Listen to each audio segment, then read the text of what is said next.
नमस्कार विद्यार्थी मित्रों। सदिश અને અદિશ બંનેનું આપણે વર્ગીકરણ કર્યું કે કોનો સમાવેશ સદિશની અંદર થાય અને કોનો સમાવેશ અદિશની અંદર થાય। દિશાયુક્ત રેખાખંડ અને દિશાયુક્ત રેખા પણ આપણે જોઈ। હવે આપણે સદિશના પ્રકાર તરફ જઈએ, સદિશના પ્રકારની સમજ મેળવીએ। એમસીક્યુ ની અંદર આમાંથી કોઈ પ્રશ્ન પૂછી શકે છે। प्रथम बात करिए आपणे शून्य सदिश। शून्य सदिश तो कोने शून्य सदिश कहेवाय के अहीं आपने देखाय छे के शून्य सदिश के शून्य जेवुं कंईक सदिश एटले के शून्य सदिश कोने शून्य सदिश कहेवाय। आपणे एनी डेफिनेशन जोईए के जे सदिशनुं मान शून्य होय, जे सदिशनुं मान शून्य होय तेवा सदिशनी होय तेवा सदिशने अथवा जे सदिश होय जे सदिशनुं मान एनुं मूल्य शून्य होय तेवा सदिशने अथवा जे सदिशनुं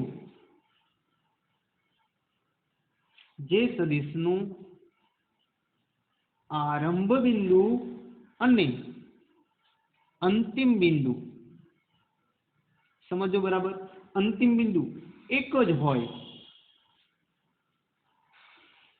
तेवा सदिशने शून्य सदिश कहेवाय। केवो सदिश कहेवाय? शून्य सदिश केम के जेनुं मान शून्य होय अथवा तो साहेब आरंभ बिंदु अने अंतिम बिंदु एकनुं एक होय, ज्यांथी आरंभ थतो होय त्यां ज अंत थतो होय।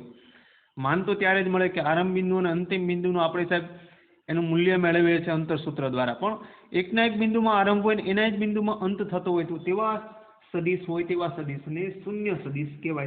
संकेत आपणे संकेतमां शून्य सदिशने आ रीते दर्शावशुं अथवा 0 बार लखीए तो पण चाले। आ संकेत छे शून्य सदिशनो छे अथवा आ रीते लखीए। दाखला तरीके आपणे आरंभ बिंदु अने अंतिम बिंदुनी वात करीए तो आवुं पण लखी सकीए। दाखला तरीके सदिश ए એટલે કે એમાં જ આરંભ થયો અને એમાં જ અંત થયો। સદિશ બી બી દેન આવું લખી શકીએ સદિશ a is equal to b b is equal to સદિશ 0 શૂન્ય સદિશ। કેમ કે આ બધાનું મૂલ્ય એક સરખું જ છે કે આ શૂન્ય સદિશ જ દર્શાવે છે એમાંથી આરંભ ને એમાં જ અંત, બીમાં જ આરંભ અને બીમાં જ અંત, તો એને આ રીતે દર્શાવો તો પણ ચાલે। એક નોટ આપણે લખી લેશું।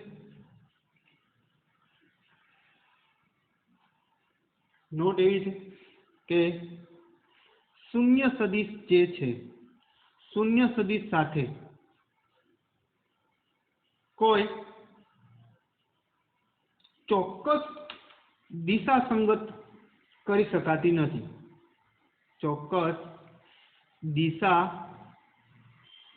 संगत करी शकाती नहीं। जे शून्य सदिश छे एनी चौक्कस दिशा नक्की करी शकाय नहीं। तेथी तेने कोई पण दिशा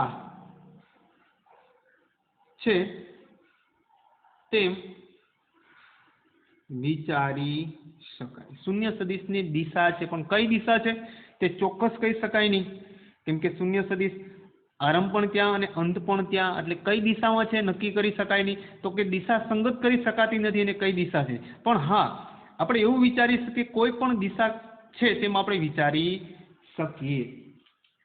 चलो त्यारबाद विद्यार्थी मित्रों आपणे वात करीए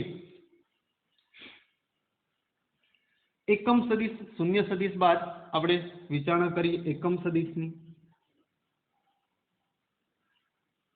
एकम सदिश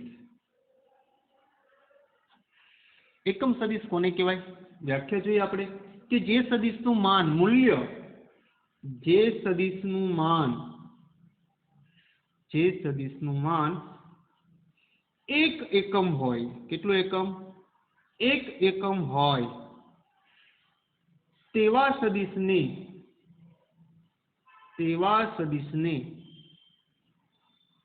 एक एकम એટલે કે એકમ સદિશ કહે છે। કે જે સદિશનું માન કેટલું હોય, 1 હોય તેવા સદિશને કેવો સદિશ કહેવાય, એકમ સદિશ કહેવાય। હવે એટલે કે આપણે વાત કરવી હોય તો આપણે આવું કહી શકીએ કે સદિશ એ, અથવા તો આવું પણ આપણે લખી શકીએ મોડ ઓફ સદિશ AB ઇઝ ઇક્વલ ટુ 1। એટલે કે સદિશ AB નું માન બરાબર કેટલા થતા હોય, 1। આપણે વાત કરી કે જે સદિશનું માન આપણે સદિશને માનમાં લીધું, મોડની અંદર લીધું, એનું માન કેટલું થાય છે, 1 થાય। તો આવા સદિશને કેવો સદિશ કહેવાય, તો કે એકમ સદિશ કહેવાય। આપણે 11મા ની અંદર જે વાત જોઈ છે તેને પણ ફરીથી યાદ કરીએ કે સદિશ એની દિશામાં ની દિશા તરફની વાત કરી, સદિશ એની દિશામાં એકમ સદિશ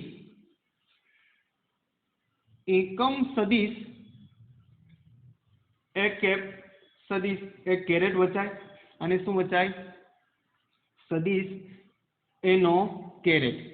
સદિશ એની દિશામાં એકમ સદિશ અને વચાય સદિશ એનો કેરેટ વડે દર્શાવવામાં આવે છે। અહીંયા માત્ર એકમ સદિશ છે, પણ અહીંયા જે સદિશ છે એની દિશામાં એકમ સદિશ એને શું વચાય, એ કેરેટ વડે દર્શાવાય છે। એને કોઈ પણ આપણે વાત કરી હોય કે સદિશ AB ની દિશામાં એકમ સદિશ આપણે શોધવું હોય, જેની દિશામાં કીધું હોય એની દિશામાં શોધવું હોય તો આપણે એને એ કેરેટ વડે દર્શાવાય। એનું સૂત્ર છે એ કેરેટ ઇઝ ઇક્વલ ટુ સદિશ A બાય મોડ ઓફ સદિશ A। હવે આપણને એમ કીધું હોય કે આપણે 11મા ની અંદર શીખી લીધેલું છે સદિશ PQ, તો કે સાહેબ PQ કેરેટ સદિશ PQ બાય મોડ ઓફ સદિશ PQ। એવી રીતે એની વાત કરેલી, એની દિશામાં કીધું તો એ કેરેટ ઇઝ ઇક્વલ ટુ સદિશ A divide by mod of સદિશ A, એટલે કે સદિશના છેદમાં સદિશનું માન। આવી રીતે આપણને એવું પણ પૂછી શકે કે સદિશ એની દિશામાં કે માન, કોઈનું માન પણ આપણને આપી દીધું હોય તો માનના આધારે પણ સૂત્ર ફોર્મ્યુલા બની શકે છે, એ પણ આગળ આપણે વાત કરીશું। હવે આપણે એક્ઝામ્પલ સ્વરૂપે સમજીએ। દાખલા તરીકે આપણને વાત આપેલી છે સદિશ A ના ઘટકો આપણને આપેલા છે 0, 1 અને -2। ચલો હવે આપણે આની દિશામાં સદિશ A ની દિશામાં એકમ સદિશ આપણે શોધવો હોય તો આપણે સૌપ્રથમ જાણીએ છીએ કે સાહેબ આપણે એનું માન શોધવું પડશે। ચલો આનું માન આપણે શોધી લઈએ। આનું માન શું આવશે, તો કે મોડ ઓફ સદિશ A is equal two under route શું આવે, ની દિશામાં એકમ સદિશ એટલે જે ઘટકો છે એનો સ્ક્વેર, એટલે કે 0 square 0, 1 square 1 square plus -2 square, then 0 plus 1 plus -2 square કેટલા થશે, 4 પ્લસ 1 એટલે under root 5। Then mod of સદિશ A ઇઝ ઇક્વલ ટુ આપણને શું મળશે, 5 મળશે। ચાલો હવે આપણે આપણી પાસે સદિશ A તો આપેલો જ છે, ની દિશામાંની વાત કરીએ છીએ તો એની દિશામાં એકમ સદિશ આપણે શોધવું હોય, ફોર્મ્યુલા આવશે સદિશ A બાય મોડ ઓફ સદિશ A। ચાલો સદિશ A એટલે શું આવશે, સદિશના એના ઘટકો આપણે આપેલા છે ઉદાહરણની અંદર, તો લખી નાખીએ શું આવશે, તો કે સાહેબ 0, 1 અને -2 divide by under root mod, એનું માન કેટલું આપણને મળ્યું, અંડર રૂટ 5। એની જગ્યાએ આપણે સીધું આવી દર્શાવી શકીએ 0 બાય અંડર રૂટ 5 એટલે કે 0, 1 બાય અંડર રૂટ 5 અને -2 બાય અંડર રૂટ 5। આ આપણને જે મળે છે તે સદિશ એની દિશામાં એકમ સદિશ આપણને અહીંયા મળે છે। તો આ રીતે વિદ્યાર્થી મિત્રો અહીંયા આપણે વાત કરી એકમ સદિશ, અહીંયા વાત કરી જે સદિશ આપેલો છે એની દિશામાં એકમ સદિશ શોધવું હોય તો આ એનું ફોર્મ્યુલા છે, એના આધારે કેવી રીતે શોધે આપણે એક્ઝામ્પલ દ્વારા સમજી લીધું। હવે ત્યારબાદ વાત આવે છે સદિશના પ્રકારની। ત્યારબાદ સદિશના પ્રકારની વાત કરીએ તો સમ ઉદ્ભવ સદિશ, ત્રીજો સદિશનો પ્રકાર છે સમ ઉદ્ભવ સદિશ। આપણને मात्र अहींया नाम जोईए त्यां आपणे ख्याल आवे के सम सरखो उद्भव ज्यांथी उत्पन्न थतो होय तेवो सदिश के सम उद्भव सदिश खास एमसीक्यू ની અંદર આ વાતો આપણને પૂછી શકે છે। તો સમ ઉદ્ભવ સદિશ, સમ ઉદ્ભવ સદિશ કોને કહેવાય કે જો બે કે વધુ સદિશોનું આરંભ બિંદુ એક જ હોય તેવા સદિશોને સમ ઉદ્ભવ સદિશો કહેવાય કે એક જ જગ્યાએથી ઉદ્ભવ થતો હોય, એક જ જગ્યાએ એનું આરંભ બિંદુ હોય તેવા સદિશોને કેવા સદિશો કહેવાય તો કે સમ ઉદ્ભવ સદિશો। દાખલા તરીકે આપણે વાત કરીએ કે અહીંયા કોઈ આરંભ બિંદુ છે એ O છે। હવે આમાંથી કોઈ સદિશ નીકળતો હોય, ચલો આ સદિશ A છે તો કે OA સદિશ, અહીંયા B લઈ લો, અહીંયા કોઈ D લઈ લો, અહીંયા લઈ લો C લઈ લો, તો सदिश OA, सदिश OB, सदिश OD, सदिश OC आ बधा ज सदिशो त्रे चारे चार सदिशो छे ए सदिशो छे केवा सदिशो कहेवाय सम उद्भव सदिशो केम के ए बधानुं उद्भव स्थान आरंभ बिंदु एक ज छे। एथी अहीं आपणे लखी सकीए के अहीं सदिश OA, OB, OC अने OD ए सम उद्भव सदिशो छे के जे सदिशोनुं आरंभ बिंदु एक ज होय तेवा सदिशोने केवो सदिश कहेवाय सम उद्भव सदिश कहेवाय। त्यारबाद क्या क्या प्रकारो आपणे जोया, शून्य सदिश जोयो, एकम सदिश जोयो એટલે ખ્યાલ આવી ગયો सदिश एकम सदिश एक एकम होय मान एकम सदिश। त्यारबाद सम उद्भव सदिश। हवे आवे छे समरेख। समरेख समरेख नामनो शब्द આપણે 10મા ધોરણથી આ 9મા ધોરણથી આપણે સમરેખને સમજતા આવીએ છીએ કે રેખા ઉપરના બિંદુઓ છે, સમરેખ છે કે નહીં, આવું બધી વાતો સમજીએ છીએ। હવે સદિશ તરફ જઈએ। સમરેખ સદિશો કોને કહેવાય તો કે જો બે કે તેથી વધુ સદિશો તેમના मान अने दिशाओथी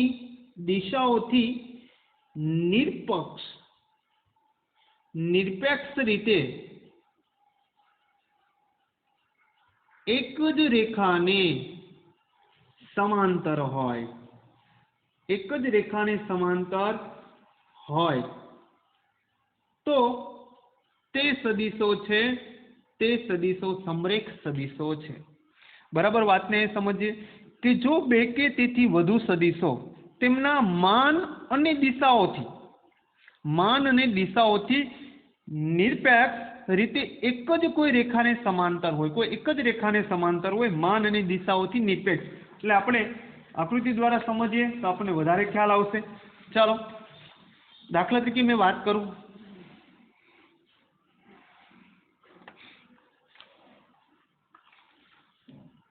दाखला तरीके कोई अहीं रेखा आपेली है, एल नामनी रेखा है। चलो अहीं सदिशो लई लीए। एक सदिश की दिशा अहीं है, चलो एक सदिश बी है, एक सदिश आ तरफ जाए है, सदिश ए है, एक आ तरफ जाए है, ये सदिश सी है। तो बे के तेथी वधिशो तेमना मान अने दिशाओथी निरपेक्ष रीते एक ज रेखाने समांतर होय, कोई एक ज रेखाने शुं होय समांतर होय। रेखाओ एनो मतलब एवो छे मान अने दिशा गमे ते हशे पण एक ज रेखाने केवा होवा जोईए समांतर होय। तो आवा सदिशो छे, आवा सदिशोने शुं कहेवाय तो के समरेख। एक ज रेखा तरफ एक ज रेखाने समांतर छे तो आवा सदिशोने केवा सदिशो कहेवाय तो के समरेख सदिशो कहेवाय। हवे आपणे एक नोट अहींया लखी लीए। समरेख सदिशो माटेनी वात याद करीए के बे सदिशोना मान कोई पण होय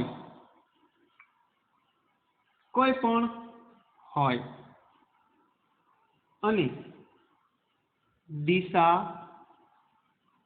समान के विरुद्ध होय तो ते सदिशो समरेख सदिशो थाय। केवा सदिशो थाय? समरेख सदिशो होय। એટલે કે નિરપેક્ષ રીતે માન અને દિશાની આપણે કઈ જરૂરિયાત છે જ નહીં। માન અને દિશા સમાન કે વિરુદ્ધ હોય, માન કોઈ પણ હોય અને દિશા સમાન કે શું હોય? વિરુદ્ધ હોય। માન જે સદિશો છે એનું માન પણ કોઈ પણ હોઈ શકે, પરંતુ તેની દિશા સમાન કે વિરુદ્ધ હોય તો તેવા સદિશોને કેવા સદિશો કહેવાય? સમરેખ સદિશો કહેવાય। હવે ત્યારબાદ આપણે વાત કરીએ સમાન સદિશો માટેની વાત કરીએ।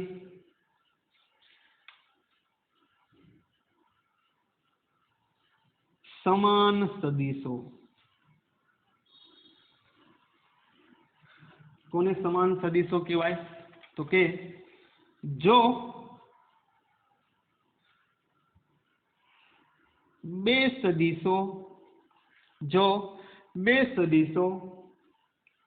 સદિશ એ અને બી ના પ્રારંભ બિંદુ કોઈ પણ હોય પરંતુ તેમના માન અને દિશા સમાન હોય તો સદિશ એ અને સદિશ બી ને સમાન સદિશો કહીશું। મેન વાત સમાન સદિશોમાં તેવી છે, સમરેખ સદિશોમાં આપણને ખ્યાલ આવી ગયો કે સાહેબ દિશા અને માન કોઈ પણ હોય પરંતુ કોઈ એક જ રેખાને સમાંતર હોય। બે સદિશોના માન કોઈ પણ હોય, દિશા સમાન કે વિરુદ્ધ હોય તો તે સદિશો કેવા છે? સમરેખ સદિશો। પરંતુ સમાન સદિશની અંદર એ વાત છે કે બે સદિશો એ અને બી એના આરંભિક બિંદુ કોઈ પણ હોય પરંતુ તેમના માન અને દિશા સમાન જ હોવી જોઈએ। કારણ તો આ બંને દિશા તરફ હોવા જોઈએ કે આ બંને દિશા તરફ હોવા જોઈએ, સાથે તેનું માન પણ કેવું હોવું જોઈએ? સમાન હોય તો જ તે બંને સદિશો છે તે સમાન સદિશો છે, બાકી બંને સદિશો સમાન સદિશો છે નહીં। આપણે સંકેતમાં દર્શાવવું હોય તો સંકેતમાં આપણે સમાન સદિશોને આ રીતે દર્શાવી શકીએ, સદિશ એ ઇઝ ઇક્વલ ટુ સદિશ બી। મતલબ આ બંને સદિશો સમાન છે તો આ બંનેની દિશા પણ સમાન હશે અને બંનેનું માન પણ કેવું હશે? સમાન હશે। આપણે આકૃતિ દ્વારા સમજીએ કે એક સદિશ છે, અહીંયા ઓ બિંદુ છે, અહીંયા એ છે, ચાલો સદિશ એ, અહીંયા કોઈ એંગલ થીટા બને છે, તેવી રીતે અહીંયા ઉદ્ભવ સ્થાન બીજું પી છે। ચાલો આ સદિશ છે એ ક્યુ છે, પી ક્યુ સદિશ અથવા તો એને બી નામ આપીએ। અહીંયા પણ એંગલ કેવો છે? થીટા છે। તો આપણને ખ્યાલ આવે છે કે આરંભ બિંદુ બંનેનું અલગ અલગ છે પરંતુ તેમના માન જે માન છે આ બંનેનું માન અને દિશા બંનેની કેવી છે? સમાન છે। માન પણ આનું બંનેનું કેવું છે? સમાન છે। આપણે એ રીતે ધારણા કરવાની કે બંનેનું માન પણ કેવું છે? સમાન જ છે। મૂલ્ય જે મળે છે એ સમાન હોવું જોઈએ અને દિશા પણ કેવી હોવી જોઈએ? સમાન હશે તો જ આ બંને સદિશો એ અને બી બંને સમાન સદિશો થશે, નકર સમાન સદિશો થશે નહીં। તો અહીં આપણે લખી શકીએ, શું કહી શકીએ? અહીંયા એવું પણ કહી શકીએ કે અહીં OA નું માન સદિશ ઇઝ ઇક્વલ ટુ સદિશ PQ નું માન સમાન છે એટલે કે સદિશ A ઇઝ ઇક્વલ ટુ સદિશ B, બંનેના માન જે છે તે કેવા છે? સમાન। બીજી વાત અહીંયા આપણે કેવી હોય તો આપણે આવું પણ કહી શકીએ કે A અને B બંને એક જ દિશાના ભૌમિતિક નિરૂપણ થશે। A અને બી બંને એક જ સદિશના ભૌમિતિક નિરૂપણ પણ થઈ શકશે। ધેન સદિશ એ ઇઝ ઇક્વલ ટુ સદિશ બી આવું પણ દર્શાવી શકીએ, આપણે ઉપર દર્શાવેલું જ છે। બંનેનું એક જ ભૌમિતિક નિરૂપણ થશે। કેમ કે બંનેનું માન પણ સરખું છે, બંનેની દિશા પણ કેવી છે? સમાન છે। તો જેનું માન અને દિશા બંને સમાન હોય તેવા સદિશોને સમાન સદિશો કહેવાય। સમરેખ સદિશો આપણે સમજી લીધું, સમાન સદિશો સમજી લીધું, ત્યારબાદ સમ ઉદ્ભવ નામ પરથી આપણને ખ્યાલ આવે કે સમ ઉદ્ભવ આવું તમને MCQ ની અંદર પૂછાઈ શકે છે કે સાહેબ આ સદિશ છે એ ક્યુ સદિશ છે કે સમ ઉદ્ભવ સદિશ છે, સમરેખ સદિશ છે, એકમ સદિશ છે, શૂન્ય સદિશ છે કે સમાન સદિશ છે? તો વિદ્યાર્થી મિત્રો આપણે બરાબર સમજ્યા કે સમાન સદિશો કોને કહેવાય કે માન અને દિશા બંને સમાન હોવા જોઈએ, જ્યારે સમરેખ સદિશમાં માન અને દિશા કોઈ પણ હોય, સમાન હોય કે વિરુદ્ધ હોય, પરંતુ કેવા હોવા જોઈએ? કોઈ એક રેખાને સમાંતર હોવા જોઈએ. સમ ઉદ્ભવ સદિશ એટલે એક જ આરંભ બિંદુ હોય અને એમાંથી જ ઉત્પન્ન થતા હોય તેવા સદિશોને કેવા કહેવાય? સમ ઉદ્ભવ સદિશ. ત્યારબાદ આપણે સદિશ જે છે એનો ઋણ સદિશ જોઈએ. સદિશનો ઋણ સદિશ.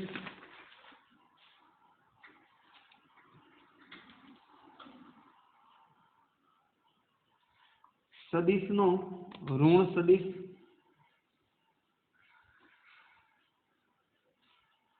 સદિશનો ઋણ સદિશ. ચાલો સદિશનો ઋણ સદિશ જોઈએ. આપણે ધારી લઈએ, ધારો કે કોઈ સદિશ એ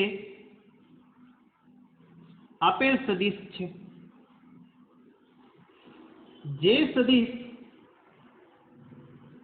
જે સદિશનું માન સદિશ એના માન જેટલું જ હોય,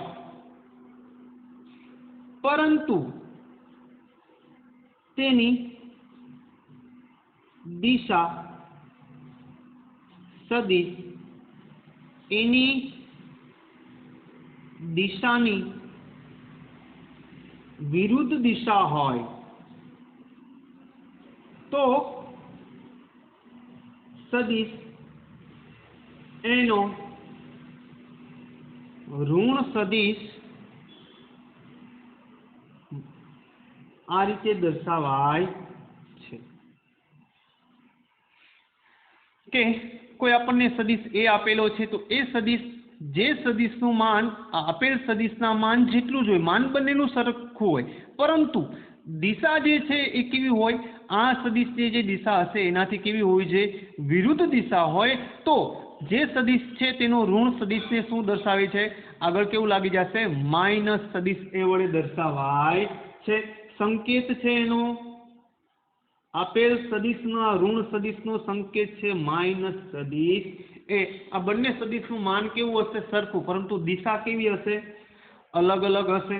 ત્યારબાદ મુક્ત સદિશો. મુક્ત સદિશ.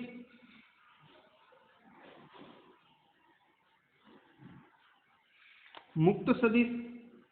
ચાલો મુક્ત સદિશો કેવી રીતે આપણે ધોરણ 11 ની અંદર ત્રિપરિમાણીય ભૂમિતિ ચેપ્ટર ની અંદર આપણે જોયું છે. મુક્ત સદિશ પરિવારથી જોઈએ કે સમાન સદિશ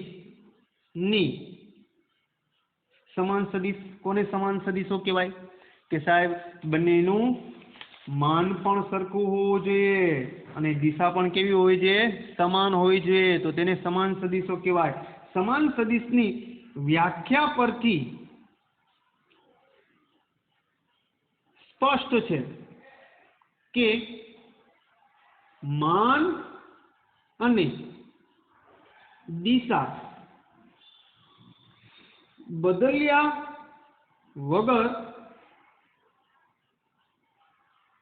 સદિશોનું સ્થાનાંતર, માન પણ ન બદલવું જોઈએ અને દિશા પણ ન બદલવી જોઈએ. સદિશોનું સ્થાનાંતર કરી શકાય આવા સદિશો જે છે એવા સદિશોને કેવા સદિશ કહેવાય? એવા સદિશને કહેવાય મુક્ત સદિશ. સમાન સદિશની જે વ્યાખ્યા છે તે પરથી જે સદિશના માન અને દિશા બદલ્યા વગર આપણે એનું સ્થાનાંતર કરીએ તો તેવા સદિશને શું કહેવાય? તો કે મુક્ત સદિશ. આપણે વાત કરીએ કે અહીંયા કોઈ સદિશ AB નામનો સદિશ છે, સદિશ એ.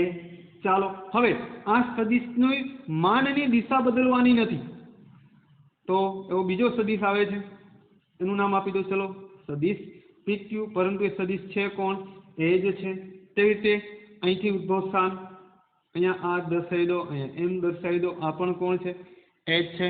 તો કે માન અને દિશા બદલ્યા વગર સદીશોનું મેં શું કરેલું છે? સ્થાનાંતર કરેલું। શું કરેલું છે? સ્થાનાંતર। આવા તમામ સદીશોને કેવા સદીશો કહેવાય? મુક્ત સદીશો કહેવાય। તો ખાસ વિદ્યાર્થી મિત્રો, આ સદીશોના જે પ્રકાર છે, સદીશોના પ્રકારના આધારે તમને MCQ માંથી કોઈ પણ પ્રશ્ન પૂછી શકે છે। તો તમને આ સદીશોના ખાસ પ્રકારો, 7 પ્રકારોની આપણે વાત કરીએ। પહેલો પ્રકાર એટલે કે શૂન્ય સદીશ, ત્યારબાદ શું વાત કરી તો કે એકમ સદીશ। બીજો પ્રકાર એકમ સદીશ। શૂન્ય સદીશ એટલે કે સાહેબ જે સદીશનું માન શૂન્ય હોય તેને શૂન્ય સદીશ કહેવાય। ત્યારબાદ એકમ સદીશ, જે સદીશનું માન એક એકમ હોય તેવા સદીશને કેવો સદીશ કહેવાય? એક એકમ।